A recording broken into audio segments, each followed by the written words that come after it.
రెడ్డి బంధువులు అందరూ కూడా ఇంత ఎండలో కూడా ఈ కార్యక్రమాన్ని విజయవంతం చేయడానికి చేసినటువంటి మీ అందరికీ కూడా పేరు పేరున శిరస్సు వంచి మీ అందరికి కూడా కృతజ్ఞతలు అభినందనలు తెలియజేస్తా ఉన్నాం.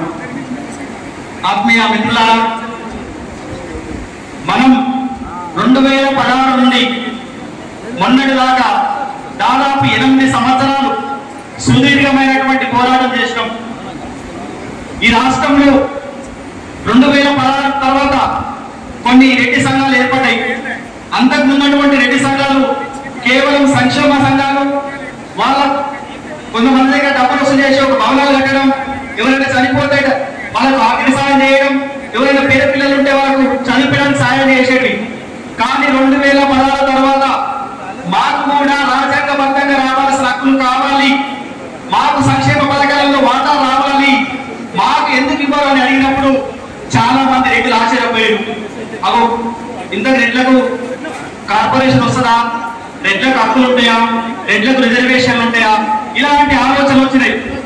ఆ క్రమంలోనే 2016లో రెడ్డి జాగృత సంస్థను ఏర్పాటు చేసి మనకు కావాల్సినటువంటి హక్కులు, రెడ్లకు ఏం కావాలి, రెడ్డి విద్యార్థులకు గురుకులాలు కావాలి, స్టడీ సర్కిల్ కావాలి, రెడ్డి విద్యార్థులకు మిగతా విద్యార్థులకు ఎట్లయితే సమాన హక్కులు ఉన్నాయో, పరీక్షలలో సమాన ఫీజు ఉండాలి, పరీక్షలలో సమాన మార్కులు ఉండాలి, పరీక్షలలో సమాన వయసు ఉండాలి అని 10 డిమాండ్లతోటి దాంట్లో ఒక డిమాండ్ రెడ్డి కార్పొరేషన్.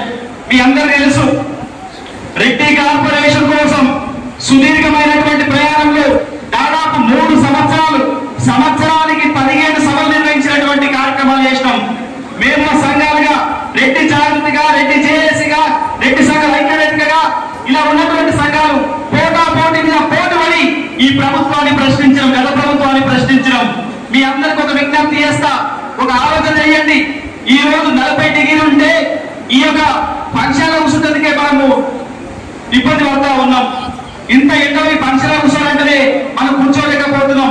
పోయిన సంవత్సరం, క్రిత సంవత్సరం ఇదే నెలలో మేమందరకు చెలో సిద్దిపేటలో ప్రభుత్వాన్ని నిలదీద్దాం, సిద్దిపేటలో ఉన్నటువంటి అనిశ్చయాన్ని నిలదీద్దాం, మాదైనటువంటి అనిశ్చయాన్ని నిలదీద్దామని సిద్దిపేటలో ఒక సభ చేస్తే ఒక్కరోజు ముందు మా పర్మిషన్ రద్దు చేసింది.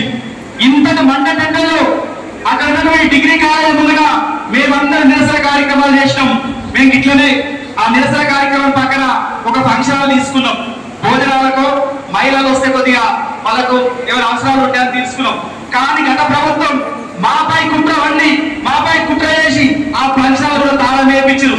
కానీ ఒక్క రెడ్డి బిడ్డ, ఒక్క రెడ్డి మహిళ కూడా భయపడకుండా సిద్దిపేట డిగ్రీ కాలేజ్ ముందు ఉదయం 10 గంటల నుంచి సాయంత్రం 4 గంటల దాకా దీక్ష చేసి ప్రభుత్వాన్ని ప్రశ్నించారు. అప్పుడు ఈ ప్రభుత్వానికి చెల్లెలు ఒక ఆలోచన వచ్చింది, ఇక రెడ్డి జోలికి పోవద్దని. మొట్టమొదటిసారిగా గత సంవత్సరం మేము గజ్వేల్లో సభ పెట్టినాం. గజ్వేల్లో ఈ ముఖ్యమంత్రి పాత ముఖ్యమంత్రి బెదిరియడానికి మేము రెడ్డి కార్పొరేషన్ కావాలని సభ పెడితే మాపై పోలీస్ కేసులు వేసిరు. మా ఇంటికాడికి పోలీసులు పంపించారు. ఎవరైతే నిర్వాహకులు ఉన్నారో వాళ్ళని హెచ్చరిక చేసిరు. ఏదైతే మాకు ఫంక్షనాలు ఇచ్చారో ఆ ఫంక్షనాలు కూడా భయపెట్టించారు. కానీ ఎక్కడ కూడా భయపడకుండా మన జాతి హక్కుల కోసం, అస్తిత్వం కోసం నిలబడాలి, కొట్లాడాలి, మన పేద వర్గాలతో ఆ పేద వాళ్ళ కోసం నిలబడాలని ఆ రోజు కూడా గత ముఖ్యమంత్రి భయపడకుండా గజ్వేల్లో మేము సభ నిర్వహించడం జరిగింది. ఇలా అనేక కార్యక్రమాలు 3 సంవత్సరాలుగా మేము చేసినటువంటి కార్యక్రమాలు మీరు అందరూ చూసారు. ఇక్కడ కూడా పోయిన సంవత్సరం మహిళా రెడ్డి కార్పొరేషన్ కావాలని దాదాపు 1500 మంది మహిళలతో మహిళా కార్యక్రమం నిర్వహించిన విజయ వేదిక ఆ రోజు రామరెడ్డి అందరూ కూడా భోజనాలు పెట్టిండు. ఇప్పటికైనా చెప్తారు, ఈ రోజు కార్పొరేషన్ వచ్చింది కాదు, కార్పొరేషన్ ఒకరే మన సమస్య కాదు. ఈ రోజు మనకు రాజ్యాంగబద్ధంగా రావాల్సిన హక్కుల కోసం ఖచ్చితంగా ప్రతి రెడ్డి బిడ్డ కూడా మనం కొట్లాడాలి, నిలబడాలి. ఇలా కార్పొరేషన్ మనందరం కొట్లాడుతూ వచ్చింది. ఇది ఫలితం 10 పేదవాడికి అందాలి. దానితో పాటు రాజ్యాంగబద్ధంగా రావాల్సిన హక్కుల కోసం మనం కొట్లాడాలి, నిలబడాలి. మీ అందరికి ఒకనే ఉండాలని చెప్తాం. ఇలా టెట్ అని ఒక పరీక్ష నడుస్తూ ఉంది. దాంట్లో 120 మార్కులు, మొత్తం 120 మార్కులు. జనరల్ వాళ్ళకు 90 మార్కులు రావాలి, బీసీ వాళ్ళకి 75 మార్కులు రావాలి, ఎస్సీ వాళ్ళకి 60 మార్కులు వస్తే పాసట. ఎక్కడ చెప్పింది రాజ్యాంగం? రాజ్యాంగంలో, రాజ్యాంగబద్ధంలో అందరూ సమానమని చెప్పింది. మరి ఓసీలకు మార్కులు ఎందుకు ఎక్కువ? ఇది ఎవరు అడగలేదు ఎప్పటివరకు కూడా. ఇగో ఇలాంటి ప్రశ్నలు, ఇలాంటి విద్యార్థులకు నష్టపెట్టినటువంటి రాజ్యాంగంలో పొందవలసిన తప్పుడు నిర్ణయాల వల్ల ఇలా మనం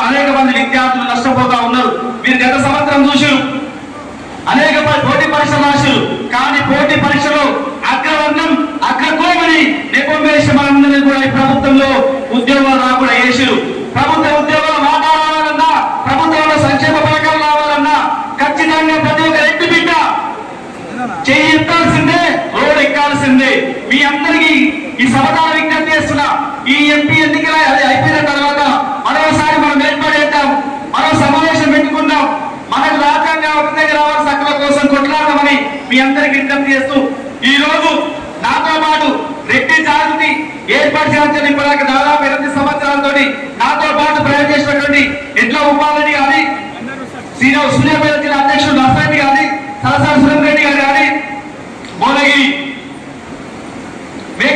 మేక సోమిరెడ్డి గారు కానీ నాయకరెడ్డి గారు కానీ విద్య కానీ ఇంకా చాలా మంది అనేక మంది రాజిరెడ్డి శ్రీనివాస్ రెడ్డి తమ్ముడు శ్రీకాంత్ నేను కొత్త మాస్రెడ్డి రెడ్డి జాగృతి ఈ ప్రజల చైతన్యపరచడానికి ప్రతి అక్షరం కొత్త మాస్రెడ్డి ఈ రెడ్డి జాగృతి సమావేశాలు సభ నిర్వహించింది ప్రతి పైస కూడా గారి మాట్లాడి మేము ఇద్దరం యువకులు మాత్రమే మేము కలుసుకుంటే ఇంత తెలం వచ్చింది మాతో పాటు మీరందరూ కలిసి ఉంటే మన జాతిని మనం కాపాడుకుందాం ఇప్పటికైనా మీరందరూ ఆలోచన చేయండి ఇలా రెడ్డి కార్పొరేషన్ ఇచ్చిండు రెడ్డి కార్పొరేషన్ ఉపయోగం ఇవ్వలేదు గత ప్రభుత్వం రెడ్డి కార్పొరేషన్ ఇస్తే రెడ్లు బాగుపడితే ఊళ్ళో మన బాగుపడతారు మన రాజకీయం వస్తుంది మన చైతన్యవంతులై ఏమిటారు కాబట్టి రెడ్లను రాజకీయం నడిచేయడానికి రెడ్డి కార్పొరేషన్ ఏర్పాటు చేయలేదు మాతో పాటు 8 సంవత్సరాలు మా ఉద్యమాలు పోరాటాలు చూసి కాబట్టి రేవంత్ రెడ్డి గారు ప్రభుత్వం ఏర్పడిన మేము ఎవరు అడగక ముందుకే రెడ్డి కార్పొరేషన్ ఏర్పాటు చేసిండు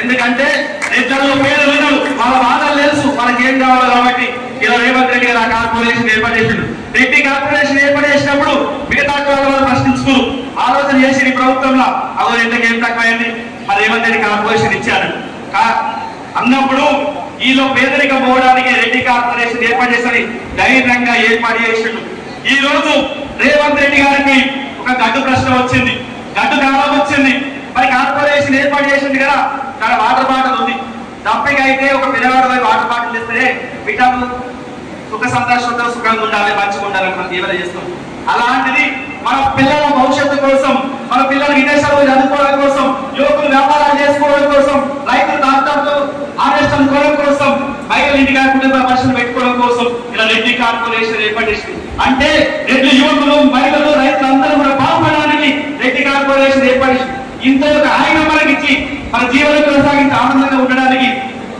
ఇంత పెద్ద రెడ్డి కార్పొరేషన్ ఇచ్చినటువంటి రేవంత్ రెడ్డి గారిని ఇలా ప్రశ్నిస్తుంది సమాజం రేవంత్ రెడ్డి గారికి ఎన్నో శక్తులు ఇలా రేవంత్ రెడ్డి గారిని ఓడదీయాలని తీస్తా ఉంది ఇప్పుడు సరైనటువంటి సమయం ఈ సమయంలో రేవంత్ రెడ్డి గారికి మనం అందంగా నిలబడాలి మనం అందంగా ఉండాలి కృతజ్ఞత భావంతో ఉండాలి ఆ కృతజ్ఞత భావమే ఈ నెల 13 తారీఖు జరిగినటువంటి ఎన్నికలు మనతో పాటు 10 మందిని మనందరం పోయి సమాజంలో 10 కులాలను మన చేరదీశాలు మనతో పాటు 10 కులాలు తెల్లాడుతూ ఉంటాయి వాళ్ళందరికీ కూడా ఒకటే చెప్పాలి నీతి ధర్మంతో మా పేదలు ఆదుకోవడానికి కార్పొరేషన్ ఇచ్చింది రేవంత్ రెడ్డి సమాజంలో అన్ని వర్గాలు సమానంగా చూడడానికి ఈ రాష్ట్రం ముందుకు జరగడానికి ఇలా రేవంత్ రెడ్డి గారు బయలుదేరు ఆ రేవంత్ రెడ్డికి మద్దతుగా నిలబడాలంటే 13 తారీఖున మనందరూ కూడా కాంగ్రెస్ ఓటు వేయాలి ఈ రాష్ట్రంలో రేవంత్ రెడ్డి ప్రభుత్వం నిలబెట్టాలి రేవంత్ రెడ్డి గారు 13 అంటాడు 13 కాదు 17 నియోజకవర్గం 17 ఎంపీ స్థానాలు ఇచ్చేందుకు ప్రతి ఒక్క రెడ్డి బిడ్డ కూడా విశాశక్తుల కృషి చేయాలని విజ్ఞప్తి చేస్తా ఉన్నా నేను నాతో పాటు నా కుటుంబం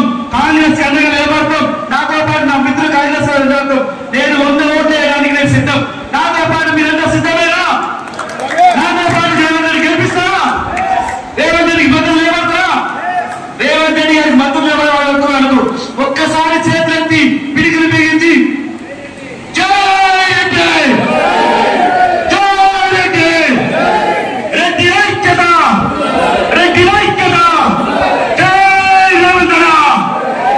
అవకాశం ఇచ్చినటువంటి ఈ నిర్వహించినటువంటి గవర్నమెంట్ శ్రీనివాస్ రెడ్డి కొట్ట మసూరెడ్డి రుద్రారెడ్డి గారికి అందరూ కూడా పేరు పేరు కృతజ్ఞతలు ధన్యవాదాలు థ్యాంక్ యూ ధన్యవాదం గత 10 సంవత్సరాలుగా నేను మాధవ్ రెడ్డి జాగృతి